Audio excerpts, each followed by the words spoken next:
Hey guys, welcome back to Tip Tuesday. My name is Matthew Sturkey with Stone Mill Log and Timber Homes. Thanks for joining us this week. Last couple of weeks, we talked about tips for allowing for settlement in your log home, specifically allowing for settlement in your interior framing of your interior frame walls and in your fireplace. This week, we're going to talk about tips for allowing for settlement in your cabinetry. And I've got two pictures pulled up.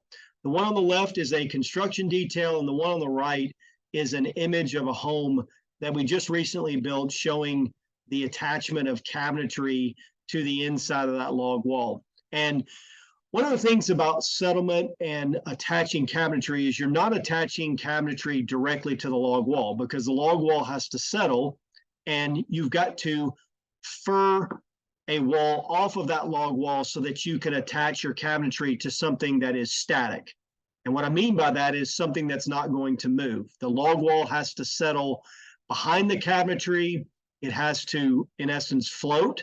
And so the way to do that is one of two ways. One, as you can see in this image, this is what we call a furred out slotted furring detail.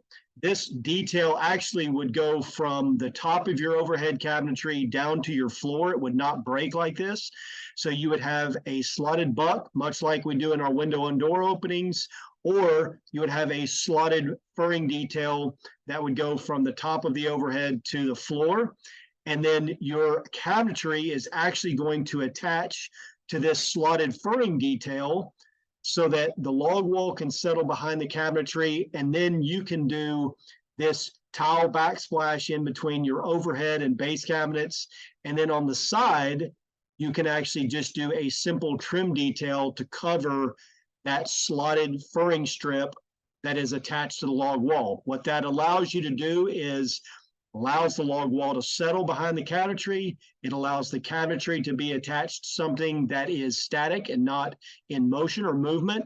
And it allows you to do this backsplash in between your overhead and base cabinets. And then you do a simple trim detail to cover that furred out wall on the side. Another way to do it is much like you would just fur out a wall to the inside of the log wall. This is actually a little bit deeper because you're furring it out with a 2x4 wall, which is about 3.5 inches, and then sheathing. You lose a little bit of extra space in your kitchen, so the slotted furring strip is really a desired or preferred method because you don't lose as much space in your kitchen.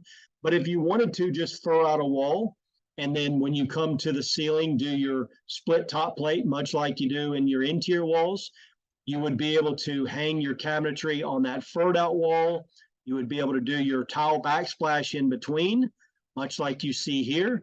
And then you would be able to do a little bit wider trim detail on the side where that furred out wall is a little deeper as opposed to 1.5 inch, slotted furring strip. So those are the two main ways to fur out the log wall to attach cabinetry to something that's static so that you can account for settlement behind the cabinetry for the log walls. So hopefully these tips have been helpful. If you have questions about settlement in interior framing, in fireplace construction, in your cabinetry installation, feel free to reach out to us anytime.